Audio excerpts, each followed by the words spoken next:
Hi! நேற்று night டின்னருக்கு mushroom gravy செஞ்சிருந்தேன். அதை வாயிலேயே வைக்க முடியல. அந்த அளவுக்கு காரமாக இருந்தது. எப்படி சொல்கிறதுனே தெரியல. நான் மிளகாத்தூள் ஒரு தடவை போடலைன்னு நினச்சி 2 தடவை போட்டேன்னு நினைக்கிறேன். அவ்வளோ ஒரு காரம். வாயிலே சுத்தமாக வைக்கவே முடியல. இது எடுத்து கீழே தான் கொட்டணும் அப்படின்னு சொல்லிட்டாரு அப்பு. எனக்கு நைட்டே ரொம்ப கஷ்டமாக இருந்துச்சு. சரி இது எதனா ஆல்ட்ரு பண்ணலாம் அப்படின்னு சொல்லி உருளைக்கிழங்கு போடவான்னு கேட்டேன். இல்லை எனக்கு உருளைக்கிழங்கு வேண்டாம் அப்படின்னு சொல்லிட்டாரா. சரி காலையில் யோசித்தேன் என்ன பண்ணலாம் அப்படின்னு. தேங்காய் பால் வந்து அரைச்சி ஊற்றி பார்ப்போம் எப்படி இருக்குது அப்படின்னு.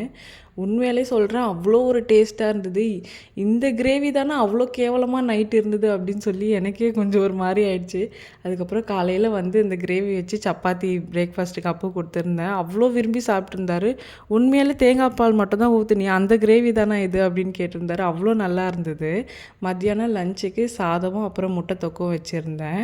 நீங்கள் கிரேவி உப்பாவோ காரமாவோ ஆயிடுச்சுன்னா என்ன பண்ணுவீங்க? கண்டிப்பாக கமெண்ட்டில் சொல்லுங்கள். இதே மாதிரி நெக்ஸ்ட் ஒரு வீடியோஸில் பார்க்குறேன். பாய்.